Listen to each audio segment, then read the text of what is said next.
long time ago in a galaxy far, far away, far, far away. Greetings, I'm Solidus-Skully, and now it is time for another entry into the Star Wars...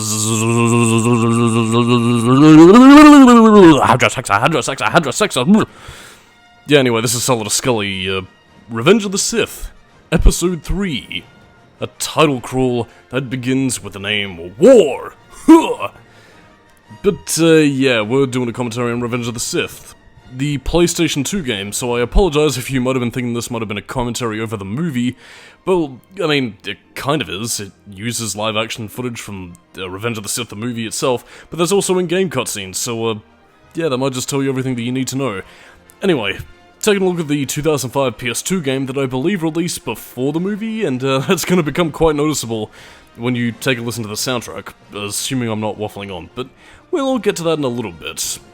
I have a lot of memories with this game. I played this the year it came out, actually, so, yes, indeed, I was a big Star Wars fan, and to give you a bit of Solidus-Skully history, actually, Revenge of the Sith was, I think it was either that one or Attack of the Clones, which was the first one I saw in cinemas.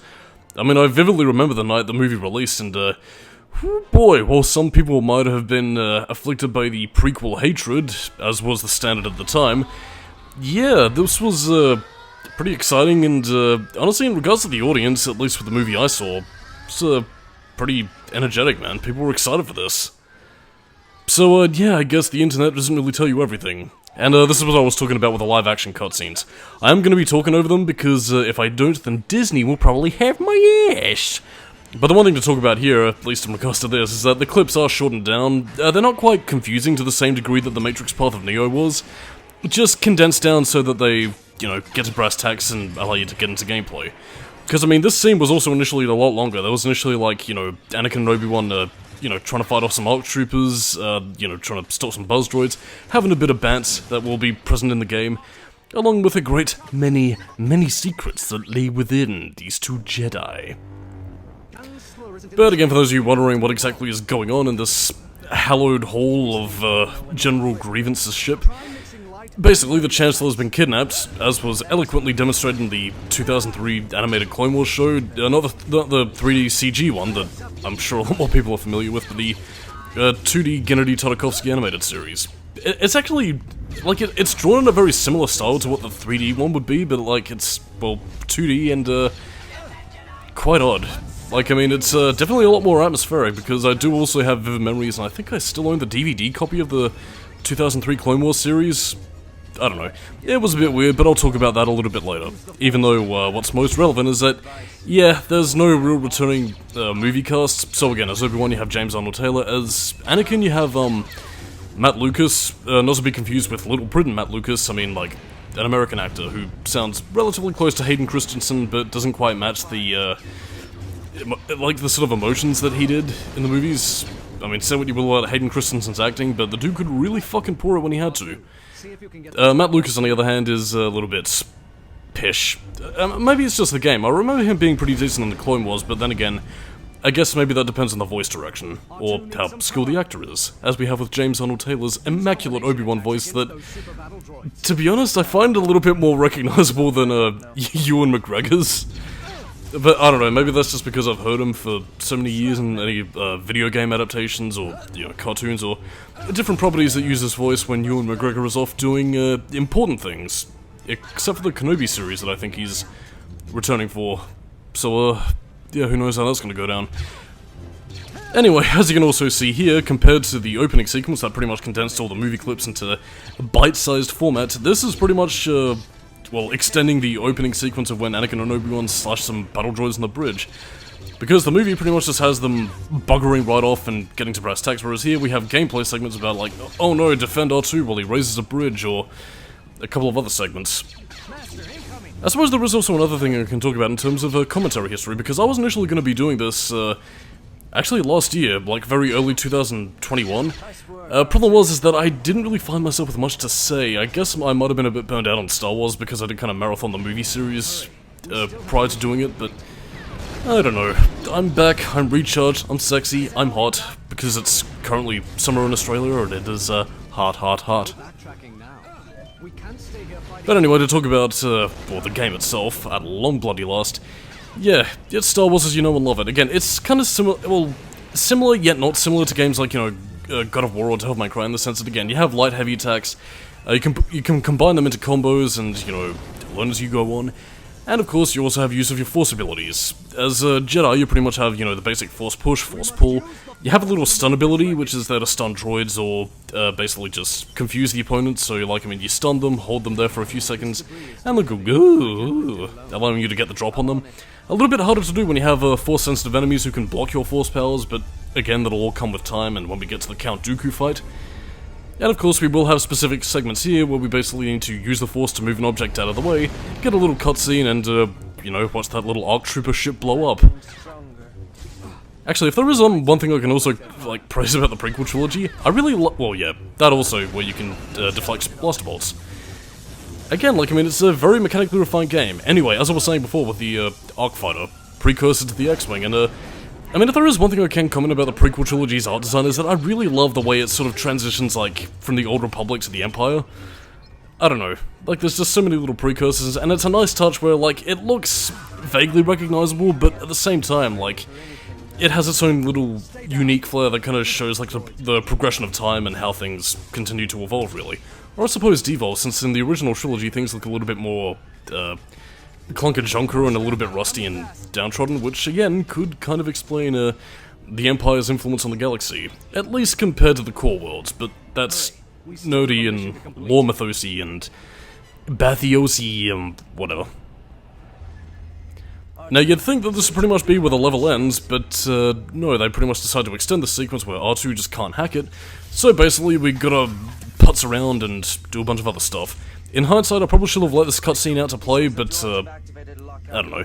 It's not really detailing much of importance, but I will be showing a few other little key scenes where Anakin and Obi-Wan have a few more bants, because, yeah, like any movie, and I think this one's actually a little bit more relevant as a talking point as well, because, yeah, I believe not too long ago, Revenge of the Sith actually had a few deleted scenes and a few deleted, like, CG storyboards released out of it, you know, showcasing different scenes, what was cut out of the movie, and, basically the stuff that didn't quite make it into the final product, which is a bit of a shame. I'll point out what some of those moments are later on, but there are a few segments in this game, you know, since this did come before the official movie released, and they probably had an earlier working print of the game itself.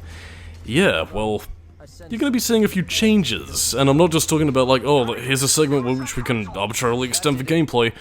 No, I genuinely mean in terms of like, cut scenes that become levels. I mean, there aren't that many, but again, there are a few segments that, you do get a nice little bit of something out of. And yeah, as you can tell, they're not using the Revenge of the Sith score, because at this point in time, I believe the soundtrack as a whole was composed by Mark Griskey. They do have a few John Williams pieces from Episode 1 and 2, and I believe a few from the original trilogy, if you know where to listen to them, but yeah, because of the fact that Revenge of the Sith's official score wasn't complete, they basically used Mark Griskey, who was also working on Knights of the Old Republic 2 soundtrack at the same time, and ostensibly it pretty much just, well, has a few Knights of the Old Republic 2 pieces which are nice in the ears. And yeah, as you can see, your Force Bar and Health Bar also have a very separate meter. You can actually use Force Heal as well, which is actually something that comes in very useful. So stay tuned. And again, of course, you have many different enemies to face. Again, you're not just going to be going up against basic battle droids and the super battle droids, I think they were called. Christ, it's been a while since I brushed up on my Star Warsian Lorsian. But yeah, different enemy types come as you progress. Some you'll see in the movies themselves, others are just specifically invented for the game to give you a little spice and enemy variety. Battle droids are obviously just pish fodder, super battle droids are a little bit more of a challenge. And again, these threats do scale and give you a little bit more meat on the bones to, well, really butt into. And I can also say one thing, as a PS2 game, like, while graphically it does seem a little bit, well, very workmanlike on the surface, there is actually a lot of background elements and a lot of shit going on in the backdrops, which are very nicely detailed and also make the levels feel a lot more alive than I think most games of the era, at least some working for, you know, other Pavlovian companies like, you know, THQ or, Midway or whatever. Well, I think Midway were kind of done by this point. Anyway, the point is, backgrounds look very pretty, and I love them. And again, of course, you do also have characters making comments during the battle, and all that sort of good stuff. I don't think you get subtitles for them, like, during the battle sequence, at least not to my knowledge, but, anyway. By the way, actually, you know what, there's a cutscene coming up, so I'll probably explain that segment a little bit later. So, in the meantime, I shall remain silent. R2's done it. Let's get moving. The Chancellor's waiting. We can handle this, R2. You stay here with the ships. And of course, when you complete a level, you gain experience, with the 3 tiers that don't really mean anything in the grand scheme of things. It's basically, again, when you complete levels, you get more experience, you get points that you can use to upgrade specific moves, you can use it to get specific combos, you have blah blah blah blah blah, and basically just make yourself a little bit more powerful as you continue on in the movie. So again, you do pretty much have all of these abilities to begin with. It's just a matter of which ones you want to make a little bit more powerful, which ones you want to spend your money on, and which, you know, abilities you like best and want to, well, just get better at, really. I'm not going to be showing these scenes off because they are a little bit boring, and again, you do kind of get into that sort of, like, in-game mindset of, okay, what do I want to upgrade, what do I want to, you know, just let sit for a while, or what points do I want to save up, you know, not going to spend all our pennies at once on sweeties this week. And again, the more upgrades you get, the more, the bigger your pool of moves gets, so again, it's a very nice progression system, just one that I think could have been a little bit more replayable than it was, because Revenge of the Sith as a game actually does have a few more bells and whistles to it than you might expect for a movie tie-in game, but yeah, there's a lot more that could have been done with it, but the less said about that, the better. And here we have our villain himself, Admiral Bone to Pick, or General Grievance, Dr. Nefarious. Ah, shit, I forgot what the other one was. Anyway, it's, this is where scenes tend to deviate a little bit. There was actually a deleted scene that I'm going to touch upon shortly after the scene is complete, but, for the time being, yeah, differences arise.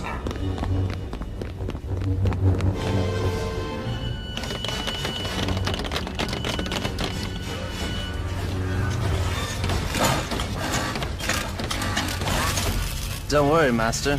I'm not worried. This'll be no problem. Did I say I was worried? This might be a problem.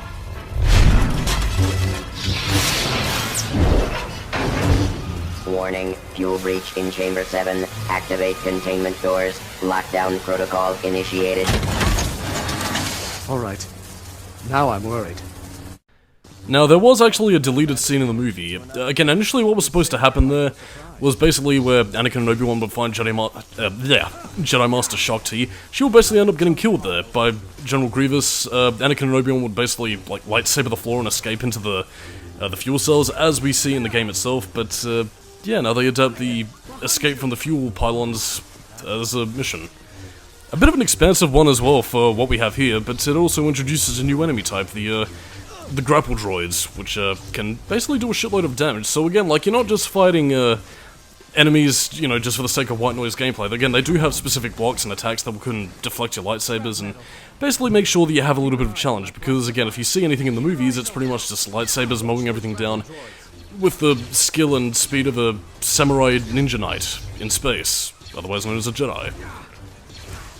So again, the game does have a fair few enemies that are not susceptible to your lightsaber, and you do have to put the work in to kind of destroy. And again, if you're not careful, they can quite easily kick your ass, because, I mean, in spite of it being a Star Wars game, you know, it's not for little babies. You gotta be a Jedi Maester to defeat them. But again, we're still pretty early game at this point. You're not going to be getting to some of the tougher enemies until a bit later, and bosses, on the other hand, can kick your ass. I mean, in terms of difficulty, I'm not going to say it's like the original God of War or Devil May Cry 3 in terms of, this is your 3 AM wake-up call and it will kick your ass, because again, you do have plenty of health power-ups dotted about. You also have the Force and Lightsaber Crystals that, again, you can use to enhance your Force abilities, then stuff that does also act as a way of extending your health, extending your Force meter, and, you know, just giving you an all-around juice up in terms of your powers. So again, you do have an out here, and you do have ways to become more powerful in the Force. And of course, you know, back to tanks and all that sort of stuff. So again, it hits a nice balance between being difficult, but at the same time also being, you know, accessible enough so that, you know, you could rent the game out for the weekend and just have a good time before you're going to give it back, which is simultaneously a gift and a curse, because while I did mention the game does have more bells and whistles, in terms of the main content, in terms of the main story, yeah, it is a bit of a picky one to pick out action sequences with in terms of adapting the video game, because, well, Episode 3 is actually, well, story heavy obviously, it's a fucking movie, but yeah, considering the prequel trilogy's focus on politics, romance, and character building, not a lot of places to make levels out of. We've done it.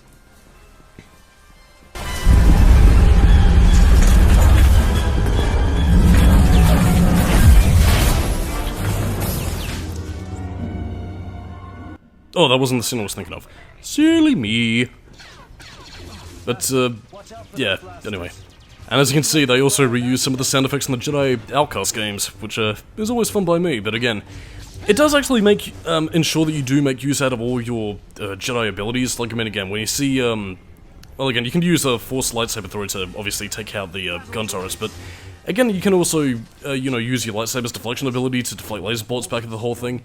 Again, you do have a lot of moves at your disposal, which again does make creating combos really fun. As well as when you start getting into the grapples, because let me tell you, with your light and heavy attacks, well, again, you can get some really brutal moves to your grapple attacks, and goddamn, it is fucking sweet, man. I don't think so. I suppose it is also appropriate to point out that at this point this game was developed by game developers known as The Collective. Not around anymore, obviously. In fact, I believe shortly after 2005 they ended up forming Double Helix Games with Shiny Entertainment, which, again, went on to develop Silent Hill Homecoming, which sucks, but I believe they also went on to develop the 2016 Killer Instinct games, which I heard were actually pretty decent, so, yeah. I don't know what happened to them in the aftermath. I think they got bought out by, Amazon, I think, so, rest in peace. I don't know. By the way, I do kind of apologize if my commentary is a little bit scattershot. I'm literally just doing this, for the sake of having content throughout the rest of December and early, 2022, because, kind of don't like leaving my channel without content. Like, it might just be because of the fact that I've had Kingdom Hearts in tandem with, like, you know, reviews and, a bunch of other stuff throughout the year, and, you know, Code Veronica and Silent Hill 2, but, yeah, it's kind of made me a little bit paranoid, even though I could be getting onto more important things in life. But whatever, it's just one of my things. And I suppose I did kind of want to make sure that I did at least finish this, and, you know, get my Star Wars tangents on Episode 3 done and dusted. By the way, when you have your bar completely filled with that, when it reaches the rank of a Jedi Master, I think, basically it's... I'm not exactly too sure what that is. I think it gives you a little bit more of a power-up before it, you know, goes right back down to 0, but I don't know. It's never been expressly clear to me, like, what exactly it gives you in terms of advantages compared to disadvantages. I don't know. Oh, and again, you also have those contextual, wiggle the analog stick and press circle to jab your lightsaber into a door thing to unlock it. I don't know, contextual, but it's fun. And of course we have explosive barrels, which can actually be quite useful in tandem with your force push and, you know, shoving them into enemies. I don't know, there is something about Star Wars games from this era that really does make me sort of miss the fluidity of combat, because, like, I mean, compared to stuff like this, you know, Jedi Outcast, Jedi Academy and stuff like that, god damn, the combat was just really fucking fluid, especially with the Force Unleashed and shit, and it's, sorely missed. I don't know, it hits the right balance between being acrobatic but also, like, very masterful. It's just enjoyable, man, and, like, I mean, if you were growing up in the 2000s, this was no better time to be into the Star Wars video game scene than this. And that's an example of one of the grapple droid's special attacks. It can break Anakin's back, which would prevent him from being the Chosen One, and then the prequels would never happen. Actually, no, sorry, the original trilogy would never happen. Timeline theorems. Come on. You gotta melt it down. By the way, if you take your lightsaber out, then the damage on the door automatically heals for some reason. I mean, again, I know it's there for a gameplay function, but it's quite amusing to think of. Oh no, now we gotta jump. And by the way, using force abilities like jump and all that do require like at least a small amount of your force powers when you attempt to use them, so just keep your mind on that and not let it run too low.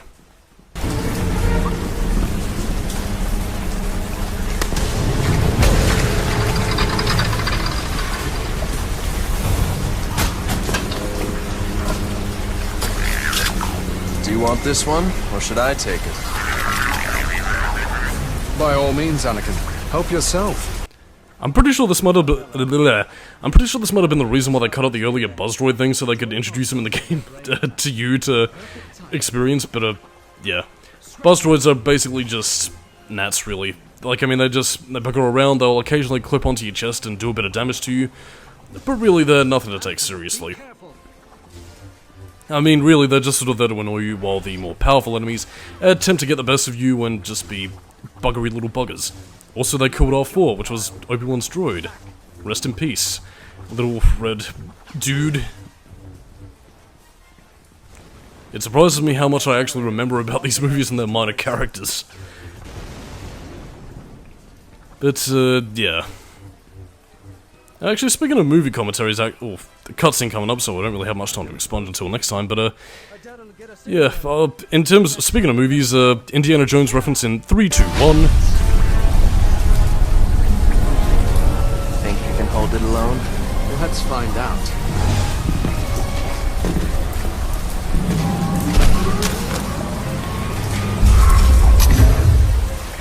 Man, I'm willing to bet Indiana Jones wished he had the Force. Although, then again, that does run into my theory that Han Solo crash-landed on Earth and, yeah, Chewbacca is Bigfoot.